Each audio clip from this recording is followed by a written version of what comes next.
আসসালামু আলাইকুম ভিউয়ার্স, সবাই আশা করি ভালো আছেন। আজকে আমরা রান্না করব স্পাইসি চিজ পাস্তা, যেটাকে আমরা ম্যাক অ্যান্ড চিজও বলে থাকি। প্রথমেই আমাদের লাগছে পাস্তা,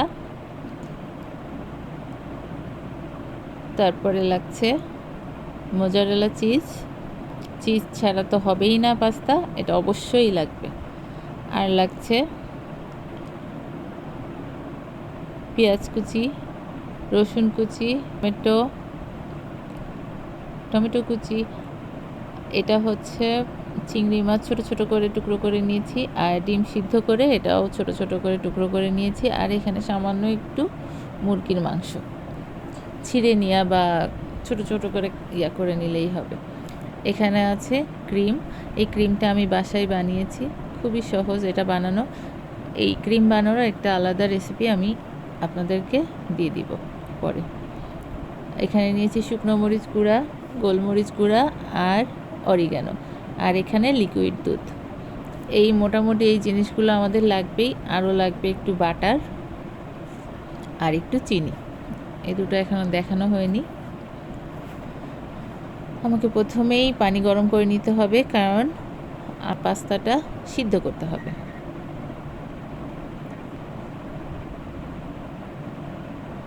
পাস্তাটা সিদ্ধ করার জন্য পানিটা উতরানো পর্যন্ত অপেক্ষা করতে হবে। এই যে আমার পানিটা উতরে গেছে, এখন একটু লবণ দিয়ে দিচ্ছি।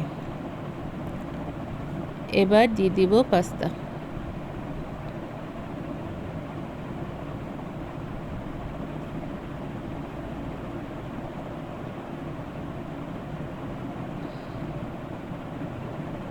পাস্তাটা সব ঢেলে দিলাম, ঢেলে এবার একটু ঢেকে দিব, তাহলে সুন্দরভাবে সিদ্ধ হবে। একেবারে বেশি নরম করে সিদ্ধ করা যাবে না, মোটামুটি সিদ্ধ হলেই হবে। আচ্ছা, পাস্তা সিদ্ধ করে রেখে দিয়েছি। এই যে আমার সিদ্ধ পাস্তা। এখন আমি আরেকটা কড়াই নিয়ে নিলাম চুলার উপরে। এর মধ্যে আমি বাটার দিচ্ছি। বাটার দিয়ে এবার দিব রসুন কুচি আর পেঁয়াজ কুচি। এই কুচিগুলো কিন্তু অনেক বেশি ছোট ছোট কুচি করে নিলে বেশি ভালো হয়।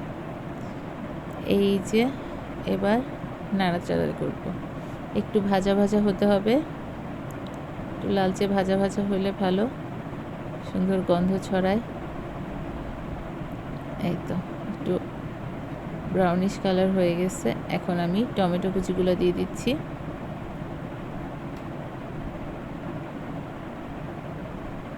টমেটো কুচি দিয়ে একটু নেড়ে নেব কিছুক্ষণ।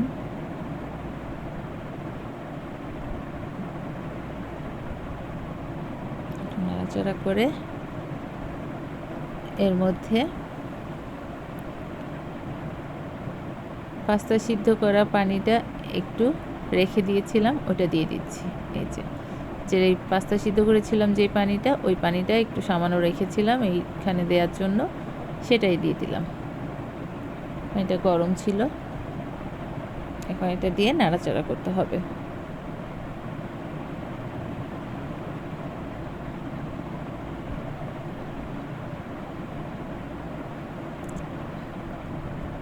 একটু সময় দিতে হবে এটা ভালো মতো দেওয়া হওয়ার জন্য। লবণ দিয়ে দিলাম একটু। এই যে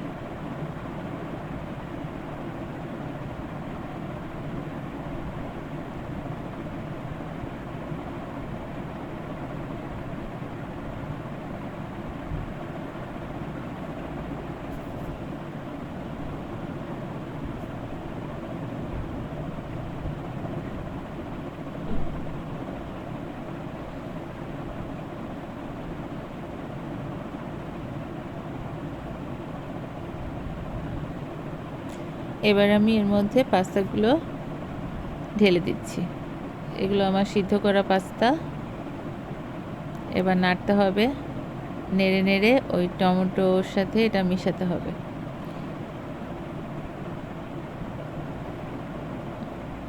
এখন থেকে মোটামুটি নাড়ানাড়ি মেন কাজ, আর সব কিছু দিতে হবে এই আর কি, তাহলেই আস্তে আস্তে হয়ে যাবে। আর জালটা এই সময় খুব বেশি জোরে দেওয়া যাবে না, একদম মিডিয়াম আঁচে রাখতে হবে যাতে পোড়া টোড়া না লেগে যায়। এবার ওই যে মরিচের গুঁড়া, গোলমরিচের গুঁড়া আর অরিগানোটা দিয়ে দিচ্ছি। এবারও নাড়তে হবে বেশ কিছু সময় ধরে। কাজটাই হচ্ছে নেড়ে নেড়ে মশলাগুলো আস্তে আস্তে সবগুলো পাস্তার গায়ে লাগানো, তাহলে এটা খেতে মজা হবে। এই তো এটা ভালো মতো মিশে গেছে।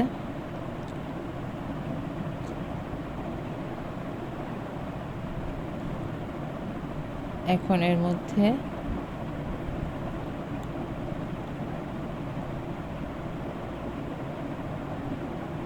চিংড়ি মাছ, চিকেন আর সিদ্ধ ডিম কেটে রাখাটা দিয়ে দিলাম।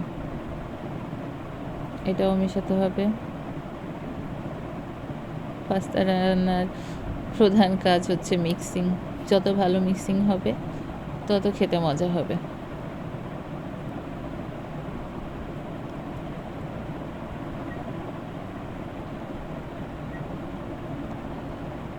এবার আমি দুধটা দিয়ে দিলাম, এটা লিকুইড দুধ ছিল।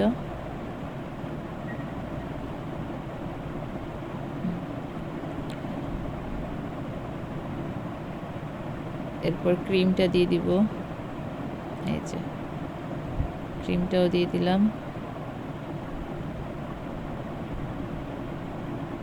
ভালো মতো বাটি থেকে মুছে মাছের সবটা ঢেলে দিচ্ছি।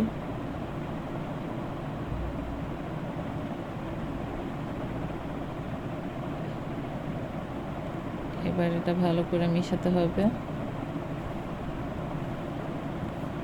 বলেছিলাম না মেশানোই কাজ, এজন্য ভালো মতো মেশাতে হবে।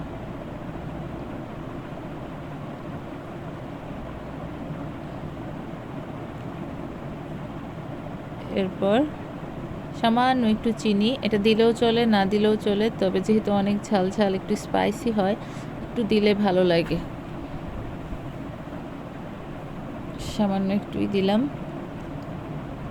এরপর চিজ দিয়ে নামিয়ে ফেলবো। অলমোস্ট আমার কাজ শেষ। এটা কিছুক্ষণ নেড়ে চেড়ে চিজ দিব। এটা সেই মজারেলা চিজটাকে আমি কাটার দিয়ে কেটে রেখেছি, এবার হাতে ছিটিয়ে দিচ্ছি। চিজ ছাড়া পাস্তা হবেই না, সো আগে চিজ রেডি করতে হবে, তারপরে পাস্তার অন্যান্য দু একটা মশলা কম হলেও সমস্যা নেই।